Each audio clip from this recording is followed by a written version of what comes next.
TV Transamérica, das redes sociais que nos acompanha. Mais um programa, o primeiro programa do ano de 2018. Desde já, passo a palavra para a Isis Bars Lourenço, que irá trazer os fatos da semana. Boa noite. Então vamos começar falando do Legislativo, falar sobre a Assembleia Legislativa do Paraná. A abertura da Assembleia Legislativa do Paraná para a participação da sociedade nas suas diferentes formas de representação foi também uma das mais constantes e intensas atividades em 2017. Por iniciativa dos deputados, individualmente ou pela proposição colegiada das comissões técnicas e temáticas, nada menos que 88 audiências públicas foram promovidas ao longo do ano. Nestas oportunidades, assuntos dos mais diversos foram tratados numa ampla e aprofundada discussão, envolvendo parlamentares, membros do governo, representantes do Poder Judiciário, do Ministério Público, da Defensoria Pública, da OAB, das universidades, sindicatos, associações, entidades de classe, profissionais, estudantes, técnicos e especialistas, além da própria comunidade. Agora vamos falar do verão de 2018. A temporada de verão do litoral do Paraná começou com poucos registros de acidentes com águas-vivas. Entre 22 de dezembro e 3 de janeiro, 318 casos foram notificados em Guaratuba, que foi 57 casos, Matinho, 140, Pontal do Paraná, 119 casos e Paranaguá, 2 casos. No mesmo período da temporada anterior, já havia cerca de 5.000 casos. Geralmente, os acidentes com águas-vivas ocasionam sintomas leves. O mais comum é que as pessoas que têm contato com os tentáculos do animal sintam dor e queimação, consequência da liberação de uma toxina. Nesses casos, o atendimento ao banhista é feito na orla da praia e consiste apenas na aplicação de vinagre para aliviar a dor e barrar a ação da toxina na pele. A maior atenção deve ser dada para as pessoas alérgicas, que podem apresentar outros sintomas, como náuseas, dores pelo corpo e mal-estar geral. Nesses casos, a pessoa deve procurar atendimento médico para evitar o agravamento. Agora vamos falar sobre a educação no estado do Paraná. A educação de jovens e adultos, EJA, da rede estadual, está com matrículas abertas até o dia 19 de janeiro em todo o Paraná. Interessados devem procurar um Centro Estadual de Educação Básica para Jovens e Adultos, que é o CEBEJA, ou escola estadual que oferece a modalidade. Para ingressar na EJA, no ensino fundamental, é necessário ter no mínimo 15 anos completos e para a EJA do ensino médio, a idade mínima é de 18 anos completos. É necessário levar original e fotocópia de documento de identificação. O ensino fundamental pode ser concluído em, no mínimo, 2 anos e o ensino médio em, no mínimo, 1 ano e meio. A matrícula e as aulas são gratuitas. Agora vamos falar sobre a justiça no estado do Paraná. Afastando qualquer possibilidade de que um procedimento investigativo do Ministério Público do Paraná seja contestado por ter como base uma denúncia realizada de forma anônima, o órgão especial do Tribunal de Justiça do Paraná, por unanimidade, declarou a inconstitucionalidade de uma lei que vedava a instauração de procedimento baseado em declarações, denúncias ou outro expediente anônimo. A decisão do colegiado acolhe pedido formulado pelo Núcleo de Controle de Constitucionalidade da Procuradoria-Geral de Justiça, em ação direta de inconstitucionalidade. A Lei Estadual número 15.790, de 5 de março de 2008, vedava, no âmbito dos poderes executivo, legislativo e judiciário, a instauração de procedimento com base em declaração apócrifa, sobre a justiça, de que teria como base a Constituição Federal, artigo 5º, inciso 4, é livre a manifestação de pensamento, sendo vedado o anonimato. Ocorre, porém, que qualquer denúncia anônima, desde que feita de forma idônea e amparada por outros elementos de prova, deve ser apurada pela administração pública, inclusive como medida de interesse público. Agora vamos falar sobre a economia. Segundo o DIEESE, o valor da cesta básica em Curitiba, no mês de novembro, custou em média R$ 381,26. A capital paranaense ficou em sexto lugar da Pesquisa Nacional da Cesta Básica de Alimentos, publicada no mês passado. Em comparação com outubro, o custo diminuiu cerca de 1,75%. Essas foram as notícias dadas como uma colaboração do jornalista Pedro Lima. Podemos voltar à entrevista. Obrigado, Isis. Legal. Obrigado também ao nosso amigo jornalista Pedro Lima.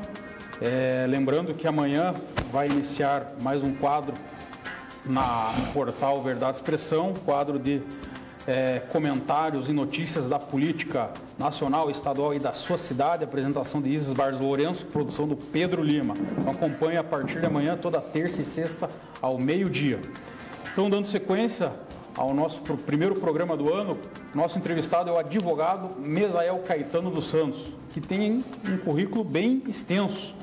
E por questão de economia de tempo, vou deixar ele mesmo se apresentar, só ressaltando que ele é ex-presidente da Comissão de Igualdade Racial da OAB Paraná, mais conhecido como advogado dos pobres. Boa noite, doutor Mesael Caetano dos Santos. Boa noite. Uma honra tê-lo aqui. Prazer, Rafael. Prazer, muito obrigado pelo convite de participar no teu programa aqui, Verdade de Expressão. E o meu currículo ele é extenso, mas de certa forma ele é singelo, né? Eu sou um ex-boia fria que teve uma trajetória de formação pessoal, de certa forma, eu considero muito, muito valorosa para mim, para os amigos e para a minha família. E ao longo da minha vida, eu pautei a minha vida sempre por buscar formação pessoal, profissional, porque entendo que só a educação transforma, não há outro caminho.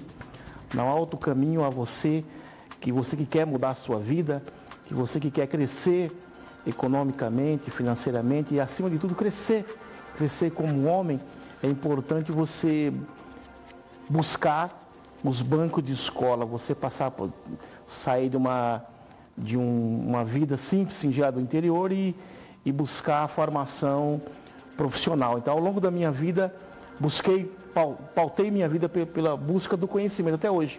Até hoje, pauta minha vida pelo conhecimento. Então, de boia fria, engraxate, a advogado especializado em direito do trabalho, atuo na área civil e trabalhista e dei minha contribuição, Rafael, como ex-presidente da Comissão de Igualdade Racial. Eu criei, dentro da OAB, a primeira Comissão de Igualdade Racial da OAB Paraná, no ano de 2015, e presidi essa comissão por 2 anos, até o ano passado, até 2016, e entreguei o cargo à doutora Silvana.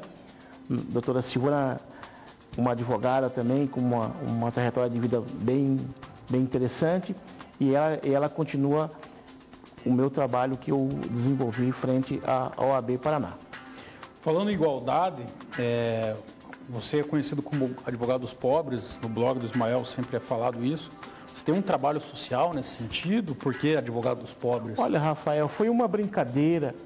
Inclusive a OAB já me puxou minha orelha por causa desse apelido que me deram, né? Foi na boca maldita, doutor Lineu Tomás, um advogado, numa conversa formal lá entre os jornalistas, e comentou meu nome, e é um advogado aí que advoga para os pobres, né? Que eu advogava para Femutiba, do colega nosso também advogado, Edson Feltrin, doutor Edson Feltrin, que faleceu, e eu advogava também para outras instituições de cunho social, né?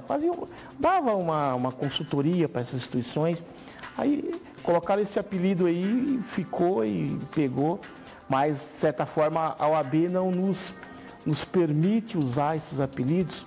A OAB não permite, a OAB quer que você use o teu nome como advogado, porque a OAB entende que usar esses apelidos entende como uma forma de captação ilícita de clientes. Então eu mesmo não me chamo, eu deixo para as pessoas nominarem, né? me nominar, mas não tem problema não.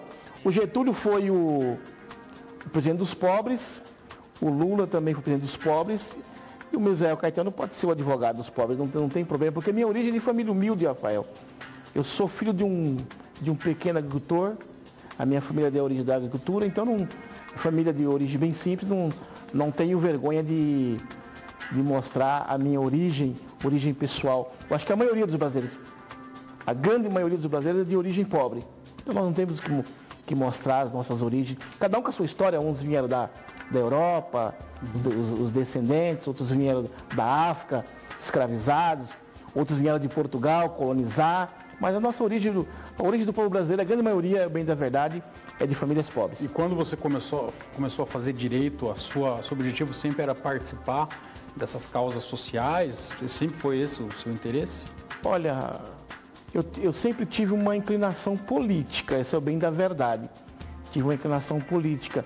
E o direito me fez ver que não fazer simplesmente uma faculdade de direito, receber a formação técnica, ir para o escritório, fazer uma petição, impetrar ela e depois ficar acompanhando no dia a dia, eu achei muito pouco para um homem que cursa direito e recebe uma gama de informação muito grande. 5 anos na faculdade de direito, é muita matéria. E o primeiro ano de direito são aquelas matérias que eu reputo as mais importantes, que é a filosofia, a sociologia, a psicologia.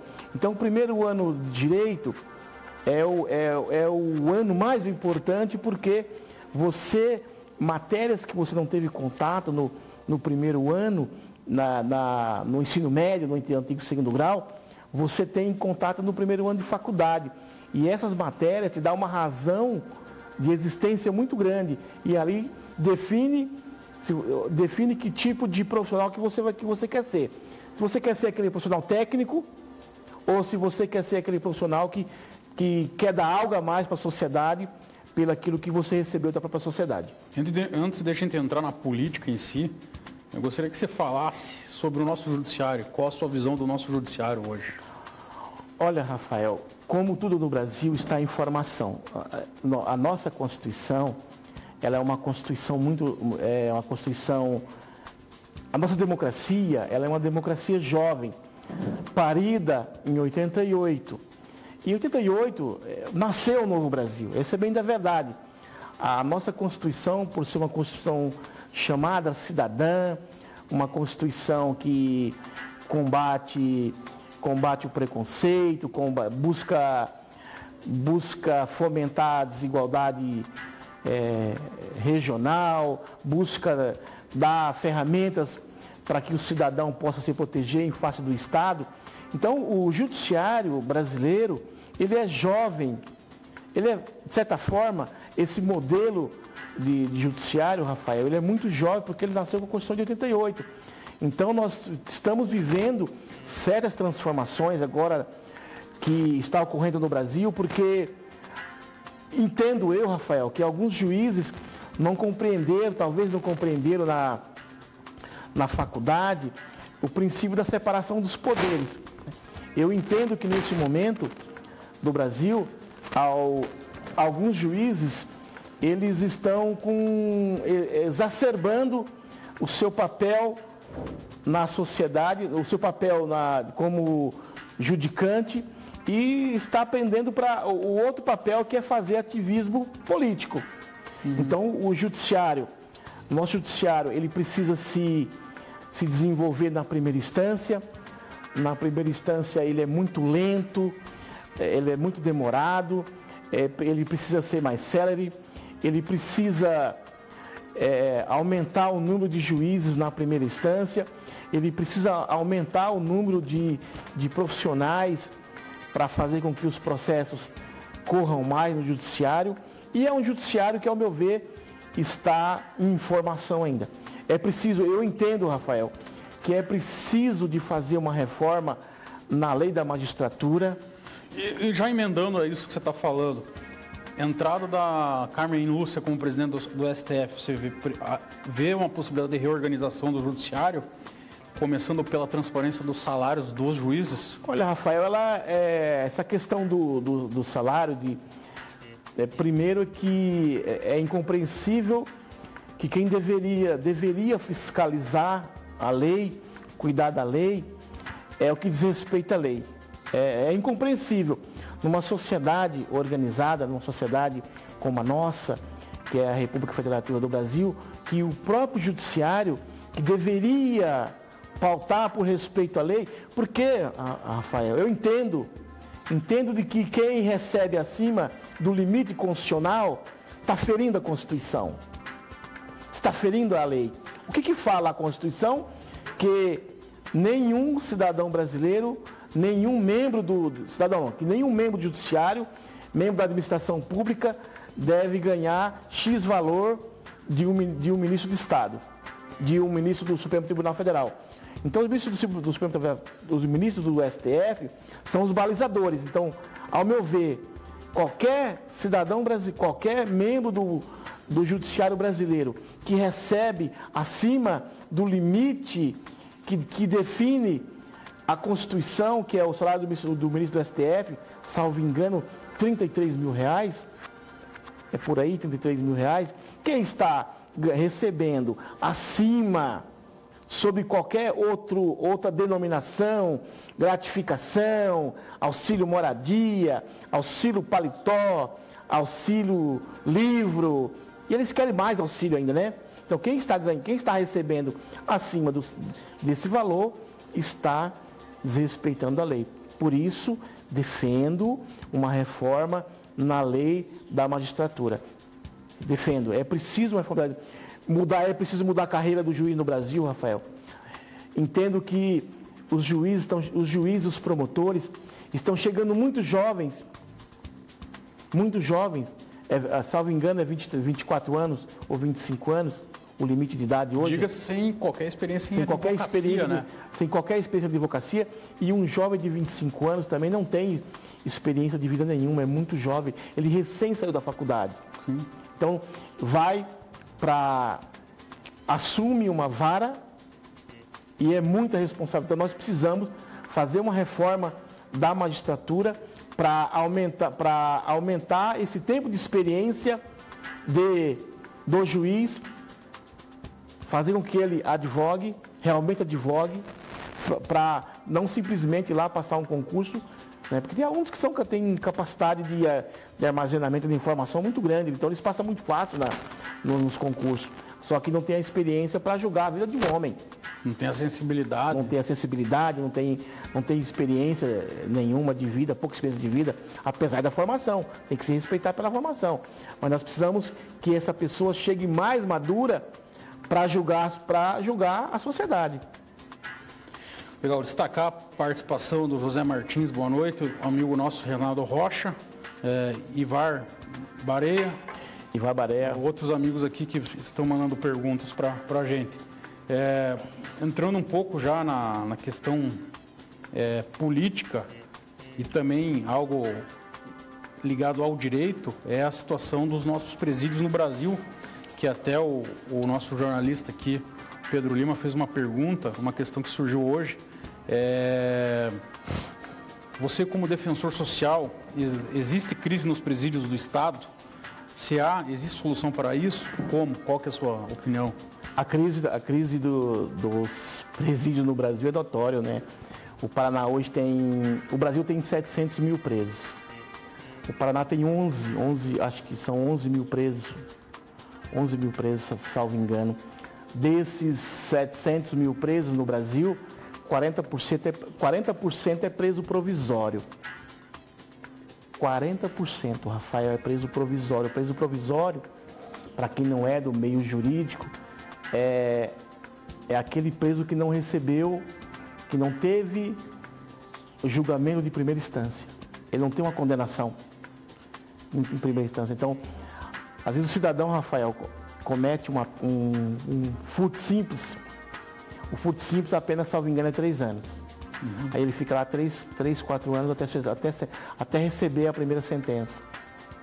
Isso está ocorrendo no Brasil. Por que está ocorrendo isso? Ocorre isso porque falta estrutura no judiciário, isso é bem da verdade. E criou-se no Brasil uma cultura de prender. Prende e depois vê o que está acontecendo. Prender. Essa é a cultura no Brasil. Prende o cidadão. A gente sabe que, infelizmente, no Brasil, as prisões no Brasil são masmorras medievais. São masmorras medievais. É assustador. Quando eu acho que qualquer cidadão que tem uma noção de sociedade, de humanidade, de dignidade humana, que é o princípio maior da nossa Constituição, quando você vê umas imagens de um presídio, de uma cadeia que suporta 20 presos e tem 100 presos, agora aqui no Paraná eles estão colocando os containers, porque as delegacias não estão suportando mais a quantidade de presos. E o pior, Rafael, nós estamos prendendo os jovens. Jovem de 18 a 24 anos. Esse é o maior número de presos no Brasil. Ao invés do Estado brasileiro proteger o jovem, criar mecanismos por meio da educação, da formação, criar mecanismos de colocar esse jovem no mercado de trabalho, de criar mecanismo de contraturnos em escolas. Nós temos experiências maravilhosas no Brasil de contraturno. Aonde se tem contraturno escolar, o bairro que tem o contraturno escolar, o índice de violência ele é menor, porque o jovem ele não fica à mercê do traficante, ele não vai delinquir, mas a cultura é prender. Primeiro mata-se. Nós estamos matando os nossos jovens, pobres, pretos, das periferias. E a segunda política do Brasil hoje, que está, infelizmente, enraigada, que está condicionada no Congresso Nacional, é recrudescer as penas, diminuir o tempo para que o jovem vá para a prisão. Eles querem diminuir o tempo a idade penal, eles querem reduzir para 16 anos. O Brasil não tem estrutura e o jovem de 16 a 21 a 24 anos é o que mais está delinquindo no Brasil. A tendência é você ainda aumentar o número de presos no Brasil. São 700 mil presos no Brasil, mas se for fazer valer os mandatos de prisão que tem em aberto no Brasil, nós chegamos a 1 milhão rapidinho no Brasil. Não tem estrutura, mas nós estamos indo na contramão. Ao invés de investir em escola, ao invés de investir em educação, Rafael, nós estamos lutando para investir em moradia. A educação no Brasil, ao meu ver, ela precisa de um choque de gestão, Rafael. Um choque de gestão. Nós precisamos de ampliar, é preciso ampliar o orçamento na educação no Brasil. O atual governo, está aqui os números aqui na minha frente, aqui, Rafael, ele praticamente reduziu pela metade o orçamento da educação. Está aqui o orçamento da tecnologia, da educação tecnológica, aquela educação onde se forma o jovem, ele reduziu de 7 bilhões para 2,8 bilhões.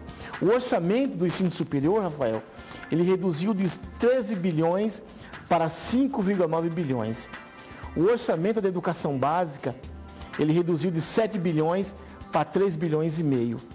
E o orçamento da ciência e tecnologia da inovação, ele reduziu de 5 bilhões para 1,3 bilhões. Então o país que está na contramão da história, Rafael. Como que nós vamos melhorar a violência social no Brasil, sendo que nós estamos indo no contra do que se fizeram todos os países que se tornaram país de primeiro mundo. O Japão foi dizimado na Segunda Guerra Mundial. O Japão investiu pesado na educação, se tornou o maior país do mundo em tecnologia. Os países chamados tigres asiáticos, é um termo que foi usado muito nos anos 80, esses países se tornaram campeões em venda de tecnologia para o mundo. Coreia, Japão, Taipei, esses países, Rafael, eles investiram pesadamente na educação. No Brasil, nós tínhamos uma esperança. Qual era a esperança do povo brasileiro, do cidadão que tem uma consciência social para que o país se tornasse um país de primeiro mundo? A nossa esperança era que o dinheiro do pré-sal, dessas reservas do pré-sal, viesse para a educação. O que o governo federal, com os seus deputados, seguidores, fizeram, Rafael? Entregaram para as empresas multinacionais o barril de petróleo acho que $1 parece o valor. E, ademais, deram uma isenção tributária por 20 anos para essas empresas que vão explorar a camada de pré-sal. Então, os estudos apontam que o Brasil vai perder $1 trilhão em isenção tributária para essas empresas multinacionais que vão explorar uma riqueza que é nossa, uma riqueza que era para investir no povo brasileiro, principalmente 10%, como estava destinado, 10% das riquezas do petróleo, estava sendo, teve uma lei, foi assinada uma lei, né, que era uma lei de concessão, 10% desse dinheiro, Rafael, iria para a educação. Qual é o contrassenso hoje do país? Está entregando nossas riquezas para capital estrangeiro, tirando do jovem. Por isso que está aí um país sem esperança. Ontem, um programa de televisão mostrou, não sei se você viu a reportagem, mostrou uma reportagem do jovem brasileiro desesperançoso. O jovem perdido, o jovem entrando na universidade e vendo o país empobrecer, vendo o mercado se fechar. São 12 milhões de desempregados, 12 milhões, o Brasil indo para a informalidade, redução no salário mínimo, país sem esperança. E aonde reflete isso? A reflexão é na violência social. O pai que não tem comida para o seu filho vai roubar. O jovem que não tem esperança, o jovem que não consegue adentrar na universidade, o jovem que não consegue sair de uma escola de periferia e competir com o jovem que tem uma formação melhor, ele vai para a violência, ele vai praticar crimes. Por isso que a crise dos presídios do Brasil reflete na crise social que o país vem passando. E não adianta só prender. Nós precisamos combater o mal na raiz. Se não investir em educação, daqui 10 anos, nós precisamos triplicar o número de presídios. Nós não queremos um país de presidiários, né, Rafael? O homem de sã consciência, o homem que tem uma consciência social, ele não vai querer o Brasil aí com 3 milhões de presos, né, Rafael? Ele não vai querer. Legal, vamos na sequência falar um pouco sobre a política. Estamos falando um pouco do atual governo Temer, da educação e tal. Vamos falar um pouco da política das eleições desse ano. Mas antes, vamos com a Isis Barros Lourenço, que ela vai trazer mais algumas notícias do portal Verdade Expressão. Boa noite. Então vamos começar falando sobre uma denúncia antiga de Beto Richa que veio à tona. Uma decisão de 2017 dos ministros do Supremo Tribunal Federal, que retirou poderes dos deputados estaduais, acabou ressuscitando uma denúncia feita pelo Ministério Público Federal no ano de 2009 contra o então prefeito de Curitiba, Beto Richa, do PSDB, que hoje está no seu segundo mandato como governador do Paraná. A denúncia contra Richa envolve um suposto desvio de finalidade na aplicação de R$100 mil entre 2006 e 2008 para a reforma de 3 unidades de saúde, uma verba federal que foi destinada à Prefeitura de Curitiba por meio de convênio. O MPF, contudo, não tinha conseguido até aqui efetivamente processar o tucano. Já na condição de governador do Paraná eleito, Richa acabou blindado pela Assembleia Legislativa. A maioria dos 54 deputados estaduais não autorizou a abertura da ação penal no Supremo Tribunal de Justiça. Em maio do ano passado, contudo, ao julgar a ação direta de inconstitucionalidade, a ADI 5540, o STF passou a entender que não há necessidade da autorização prévia da Assembleia Legislativa para o recebimento de denúncia e instauração de ação penal contra o governador do Estado, e que cabe apenas ao próprio STJ decidir sobre a aplicação de medidas cautelares, inclusive a de afastamento de cargo. O STJ havia pedido autorização da Assembleia Legislativa para processar Richa no ano de 2011, mas somente no final de 2014, o então presidente da Casa, Valdir Rossoni, do PSDB, colocou o assunto em votação. Por 40 votos contra 5 e uma abstenção, os deputados estaduais enterraram a denúncia. Agora, por causa do atraso de quase 3 anos, para deliberar sobre o pedido do STJ, Valdir Rossoni, hoje na condição de deputado federal licenciado e secretário-chefe da Casa Civil de Richa, foi denunciado no mês passado ao STF pela Procuradoria-Geral da República, PGR, por crime de prevaricação. Além disso, em função do novo entendimento do STF, dispensando a consulta do Legislativo, o caso envolvendo Richa voltou a tramitar no STJ. Agora vamos falar sobre ações judiciais entre a Prefeitura e concessionárias de transporte público que foram encerradas. O juiz Tiago Galeano Alberto, da 2ª Vara da Fazenda Pública, deu por encerradas todas as ações judiciais que, entre si, moviam a Prefeitura de Curitiba e as concessionárias do transporte coletivo.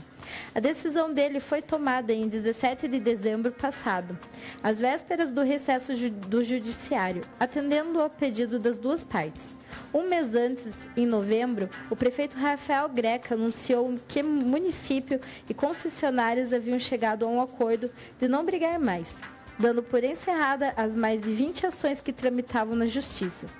Concordavam também em não mais cobrar um dos outros as dívidas ou o eventual desrespeito às cláusulas do contrato de 2010 que tenham cometido. A partir do anúncio do prefeito, na presença do presidente do Sindicato das Concessionárias, Maurício Gulim, as empresas se comprometeram a iniciar uma renovação da frota, substituindo por veículos novos os quase 500 ônibus sucateados e com mais de 10 anos de uso. Agora vamos falar sobre Glaucus da Costa Marques, que pede vídeos do Hospital Sírio-Libanês.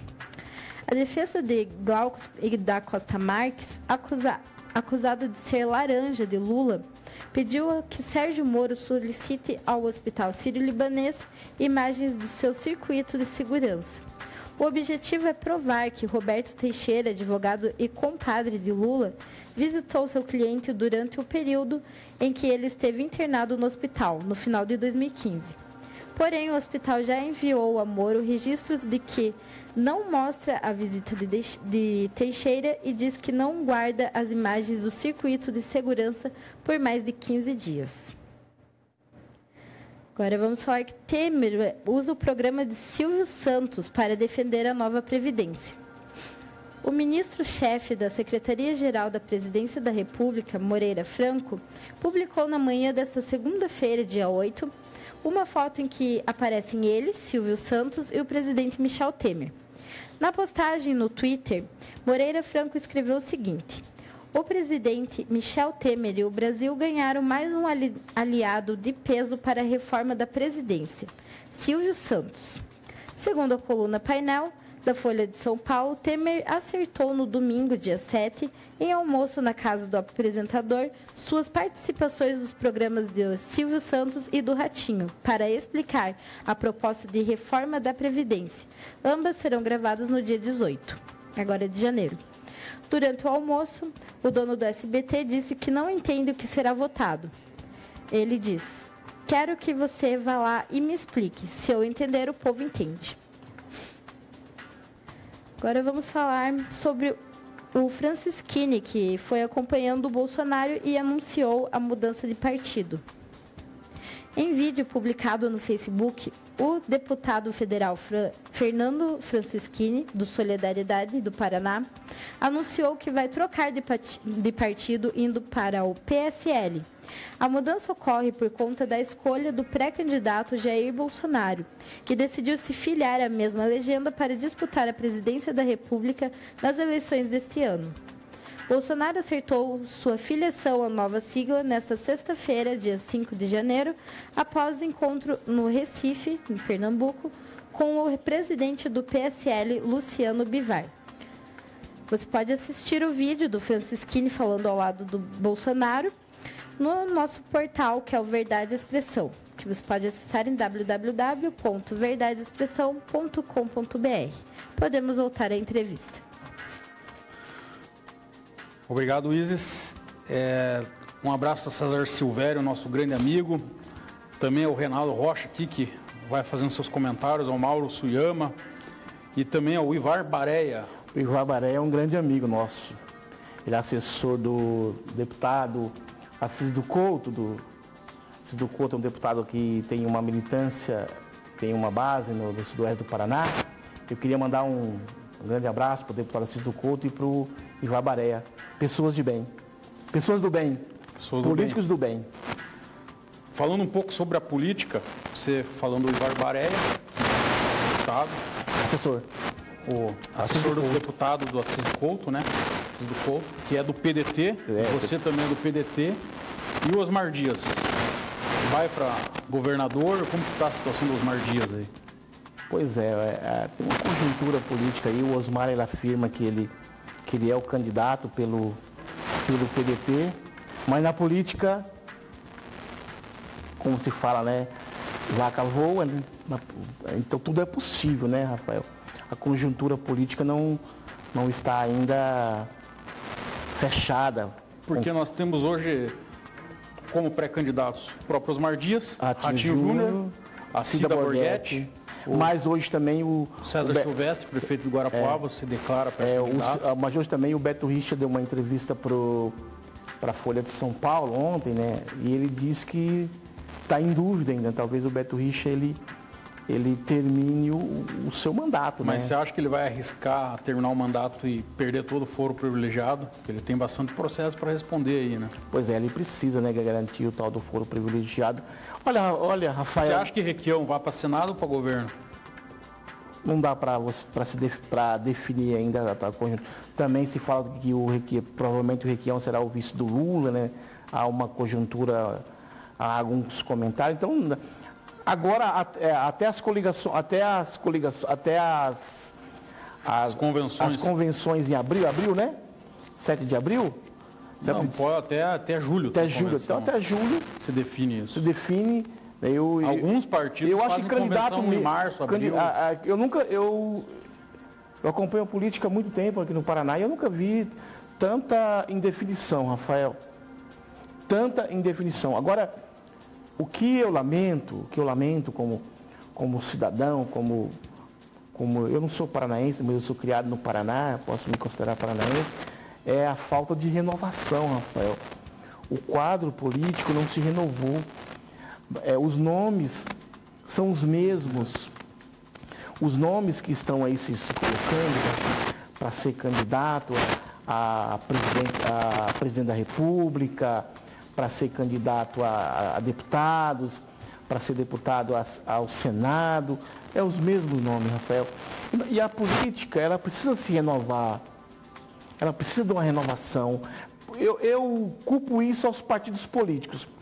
Hoje, no Brasil, partido político tem dono. Tem dono. Todo partido político, nós temos alguns nomes aí, algumas caras na política brasileira que toda eleição ele é candidato a presidente da República. Toda eleição, a filha, o filho é candidato a um cargo de grande importância. Então, nós precisamos fazer uma reforma política profunda. Nós precisamos tornar os partidos democráticos. Se o poder emana do povo e deve ser exercido em nome do povo, esse poder, quem tem de fazer essa transição entre Estado e sociedade, é os partidos políticos. Então, os partidos políticos têm que ser mais democráticos. Os partidos políticos hoje, dificilmente, algumas pessoas conseguem se candidatar a alguns cargos. Não conseguem. Porque as pessoas já são... Quando consegue, não é em condições de igualdade com os demais. Isso, já são cartas marcadas. Porque famílias dominam os partidos políticos. Grupos dominam os partidos políticos no Brasil. Então, os partidos precisam se democratizar. Fazer com que os seus membros tenham participação mais efetiva nas decisões do partido, que se acabe com as chamadas provisórias, né? Uhum. Os partidos políticos têm brecha na lei dos partidos políticos, que façam que os presidentes criem provisórias, e fica ad eterno. Aí chega no final, entra mandato, sai mandato, e as mesmas pessoas são reconduzidas. E ele pode extinguir a qualquer momento. Isso, então fica o poder de uma executiva nacional sobre uma executiva estadual e o poder de uma executiva estadual sobre a executiva municipal. Agora você falou isso dos partidos políticos, a organização deles. A gente tem um exemplo aí, o Bolsonaro. O Bolsonaro estava no palco Patriota. Patriota fazendo campanha já para ele. Só que daí ele, como aquela história, você é convidado para ir na sua casa. Eu vou na sua casa. Eu vou lá como visita. Agora o Bolsonaro entrou na casa e quis tomar a casa. E daí o presidente nacional do Patriota, Adilson Barroso, não, ele seria o nosso candidato. Mas não significa que não tem uma regra, uma hierarquia. E qual a sua visão sobre esse tipo de situação? Entra bem na linha do que você estava falando. Se tivesse... A questão de você tomar para si, se os partidos respeitassem a regra democrática de que as escolhas deveriam ser feitas pelos membros do partido através do voto, não é isso que ocorre no Brasil. Quem escolhe hoje os candidatos são as cúpulas dos partidos. E ele exigiu tomar praticamente todos os diretórios estaduais do Brasil inteiro. Então, praticamente ele queria assumir um partido para ele, um partido de nível nacional. E o partido não tem dono. Os partidos, eles existem porque existe uma regra jurídica, existe uma lei dos partidos políticos, e essa lei deve ser respeitada. Agora, a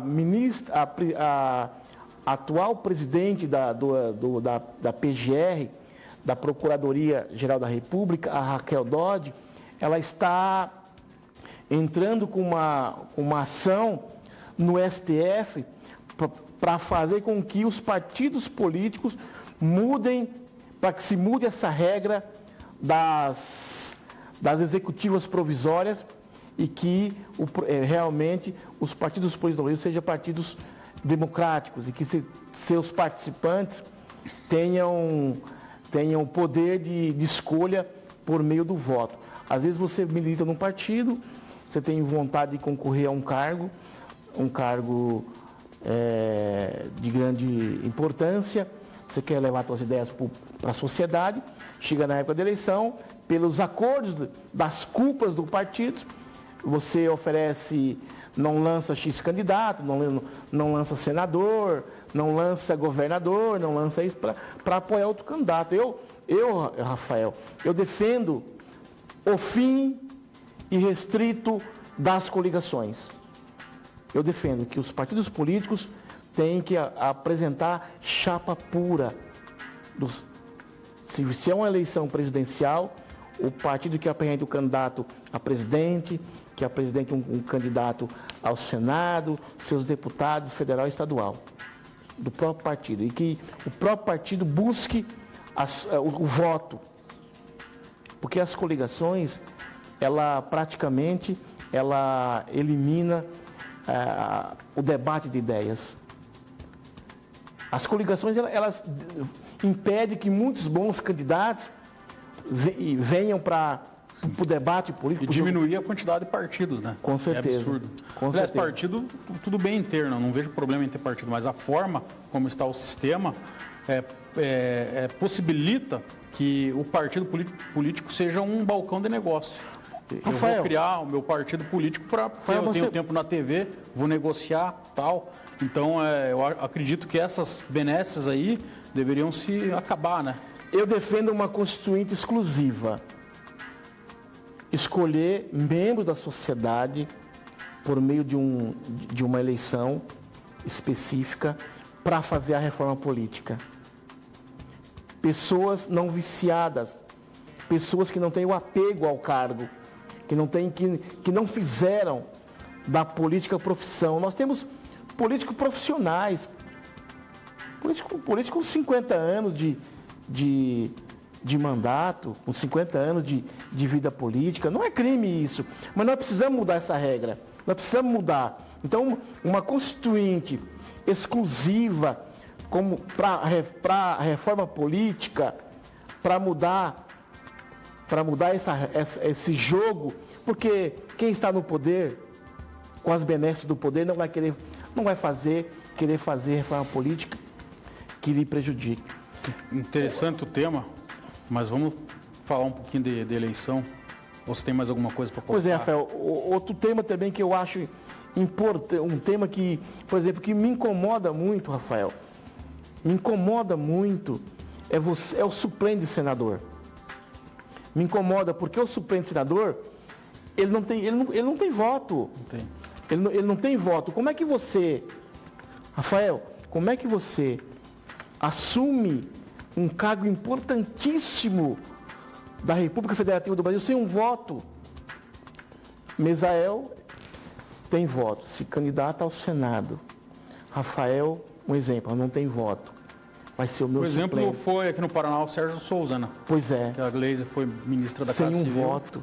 E daí ele se tornou senador. Sem um voto. Rafael, eu chamo isso aí das aberrações do sistema político brasileiro. Nós precisamos limitar o tempo de cargos. A política não é profissão. A política é uma missão. Nós não podemos ter vereadores com 10 mandatos, Rafael. Deputados com 10 mandatos. Nós precisamos mudar. Se não mudar essas regras, se não tiver uma constituinte exclusiva de homens desprendidos do poder para fazer essa reforma política, o Brasil não vai avançar. Nós não avançamos quase nada politicamente. De 88 para cá são 29 anos, né, Rafael? São 29 anos, dá 88 para cá? Sim. Não teve avanço nenhum, o modelo não mudou, as pessoas praticamente são as mesmas. Morre um político, mas o filho dele assume.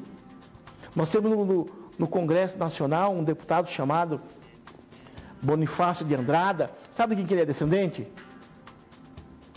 Bonifácio de Andrada. Ele é descendente do José Bonifácio de Andrade Silva. Quem foi José Bonifácio de Andrade Silva? Ele foi o mentor intelectual de D. Pedro II. Ele foi o mentor de D. Pedro, ou D. Pedro I, D. Pedro I. Então, se nós não mudarmos essas regras, o Brasil não vai avançar. O Brasil vai ser aquele Congresso Nacional, pessoas desprendidas do compromisso com a sociedade, pessoas desprendidas com compromissos sociais com o país, pessoas desapegadas ao próprio conceito de nação, ao próprio conceito de defender a sua pátria. O que está ocorrendo no Brasil hoje, se nós tivéssemos um Congresso Nacional comprometido em defesa da nação, nós não estaríamos nessa situação que nós estamos hoje, entregando o petróleo, entregando a Amazônia, entregando as empresas nacionais para o capital estrangeiro, vendas de terra escancarada para empresas estrangeiras. Nós estamos perdendo a nossa noção de Brasil-nação. E isso será, nós pagaremos um preço muito grande daqui a alguns anos. E teremos aqui participação Alor Luiz Castellucci, grande abraço. Alor é meu amigo.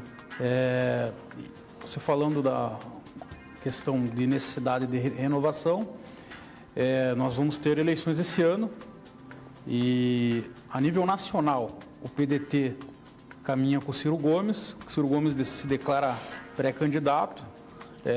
Em determinado momento se declarou que não seria candidato caso o Lula fosse, mas a situação do Lula é um pouco complicada. A gente sabe juridicamente bem difícil a situação dele. Qual que você acha que é o caminho da esquerda? Digamos, se o Lula não for candidato, como que você acha que a esquerda tem que trabalhar? Eu tenho uma compreensão que o homem mais preparado hoje para presidir esse país é o Ciro Gomes. O Ciro Gomes, ele é um homem extremamente preparado, um economista brilhante. O Ciro Gomes, ele participou da formulação do Plano Real. O Ciro Gomes, ele, quando era ministro das Minas e Energias do governo Lula, foi ele que defendeu a transposição do Rio São Francisco. O Ciro Gomes, ele tem uma visão social extremamente diferente dos grandes políticos que existem hoje no Brasil. A capacidade dele eu entendo hoje como o Ciro Gomes como um dos políticos mais preparados para governar o país hoje. Eu entendo, Rafael, que a esquerda do Brasil hoje deveria, se o Lula por acaso não for candidato, se abraçar ao Ciro Gomes. Eu não vejo outro nome no Brasil para administrar o país hoje, a não ser o Ciro Gomes. É óbvio que o Lula já comprovou, né, a sua capacidade de governar, mas eu já tenho a minha visão, a minha formação jurídica, política, formada sob a conjuntura política de hoje. Dificilmente o Lula será candidato. Eu entendo que o Lula já está condenado. No dia 24, né? Ele já está condenado. Não se sabe se é por 3 votos ou por 2 votos a 1. Mas o Lula, no dia 24, ele sairá condenado do TRF4. Então, o jogo político hoje, esse ativismo, entendo que há um ativismo judicial exacerbado hoje, por não todos, Rafael, não são todos, membros do Ministério Público, membros do Judicial. É notório que alguns promotores estão deixando de exercer a sua função constitucional, que é fazer a defesa da cidadania e fazer valer a lei para ativismo jurídico. Eu não vejo com bons olhos um procurador de justiça, um procurador federal ir lá em Brasília apresentar 10 medidas de combate à corrupção. Eu não vejo com bons olhos. Não é o papel dele. O papel dele, como ele fez um concurso para promotor de justiça. E a gente sabe que algumas dessas medidas que foram apresentadas são medidas que afrontam a própria Constituição, afronta as liberdades individuais, as garantias constitucionais. Então, um momento difícil. No meu entender, o Lula dificilmente será candidato, pode ser que eu esteja enganado, e a esquerda do Brasil terá que buscar outro nome, e o nome, no meu entendimento, é o Ciro Gomes, é o mais preparado. Falar um pouco rapidamente de Curitiba, já estamos chegando ao final. O Gustavo Fruit não conseguiu se reeleger. Qual o caminho dele? Vem para Senado, para deputado federal, e já gostaria que se avaliasse esse primeiro ano do Rafael Greca. Pois é, o Gustavo provavelmente será candidato a deputado federal pelo PDT. O Gustavo não saiu com tão boa aprovação como prefeito, mas eu acompanhei a administração do Gustavo. O que faltou para o Gustavo, na sua opinião? Faltou divulgar o que ele fez para a cidade de Curitiba. Faltou divulgação. A comunicação social do Gustavo foi muito falha, mas o Gustavo avançou muito.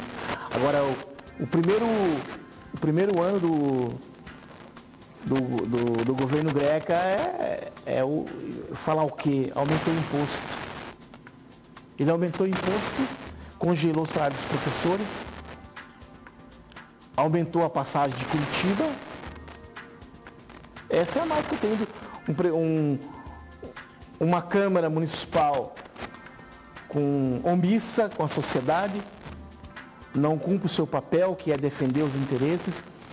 Rafael, como que vai dar aumento de imposto numa crise, Rafael? Nós estamos vivendo um momento de crise. A sociedade brasileira está achatada. A sociedade brasileira está sem poder de compra. 12 milhões de desempregados. Nós não sabemos quantos desempregados tem em Curitiba. E aumentar imposto numa crise dessa, o cidadão assume, vem para a televisão, faz promessas e mais promessas, disse que iria acabar com as filas no posto de saúde, não acabou com as filas. Todos os dias eu passo na frente de um posto de saúde do lado da minha casa, Rafael, a fila só aumenta. A fila só aumenta no posto de saúde.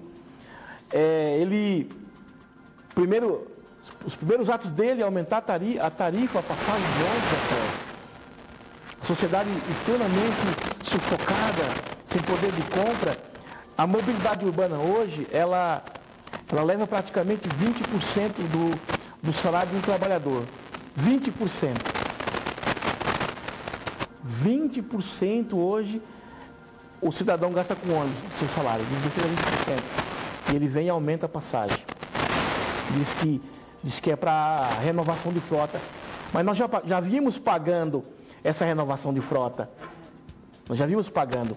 Então, a minha avaliação, como todo curitibano, a avaliação do prefeito Rafael Greca é uma avaliação não positiva. Não muito positiva. Ele vai ter que fazer muito para convencer o povo curitibano que a gestão dele é boa para o povo curitibano. Ao meu ver, não é uma boa gestão.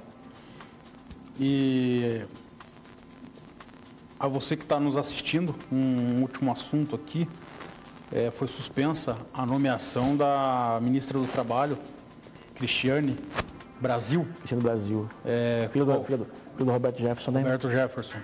Qual a sua visão sobre o assunto aí? Ela se envolveu numa polêmica de ações trabalhistas aí? Quando surgiu o nome da Cristiane Brasil, filha do Roberto Jefferson, eu fiquei assustado pelo histórico dela, viu, Rafael? Ela não tem um bom histórico político, ela é envolvida em vários problemas, né, não republicanos, né, para não usar outra palavra. E como advogado, a primeira análise que você faz, poxa, mas essa pessoa se enquadra dentro dos princípios da moralidade, da administração pública, ética, moral. Essa pessoa passa isso para a sociedade? Não passa. Rafael, nós tivemos grandes presidentes, grandes ministros do trabalho. O ministro do trabalho, ele tem um papel muito importante, que é fazer uma interlocução do governo com a classe trabalhadora, com a classe sindical, com a classe empresarial, para gerar emprego. Ela não tem ligação nenhuma, Rafael. Tecnicamente, a Cristiane Brasil ela não tem ligação nenhuma ao trabalhismo. Nós tivemos historicamente, nós tivemos grande ministro do trabalho, nós tivemos um grande nome que todo mundo lembra, que é o Almir Paz Janotto, O Almir Paz Genotto, ele criou as convenções coletivas de trabalho, um grande advogado, um grande jurista do mundo do trabalho. Será que não tinha outro brasileiro com ligação, com trabalhismo, com conhecimento técnico? Mas infelizmente, né, Rafael, é o tomará da cá, né? Doutor Mesael, nós vamos ter que encerrar, vamos ter que marcar mais oportunidade para você falar um pouco mais aí da política. Eu agradeço a sua presença e o canal está aberto para você. Rafael, eu que agradeço a participação do teu programa. Muito obrigado, uma hora de programa que deu para tratar bem alguns assuntos. Muito obrigado aos amigos das redes sociais e eu sempre falo para os amigos, venha para a política, é preciso participar, é preciso que o homem de bem venha para a política, né? O Papa Francisco, ele faz um apelo ao jovem para a participação política, ele faz um apelo ao cristão católico para participar do mundo da política, porque se nós, cidadãos, que nos reputamos como pessoas de bem, não nos colocarmos para fazer as mudanças que o país precisa, nós deixamos o espaço para que políticos como estão hoje, a grande maioria dos políticos no Brasil não tem um histórico muito republicano para nos representar. E, acima de tudo, qualificar o voto. É preciso qualificar o voto.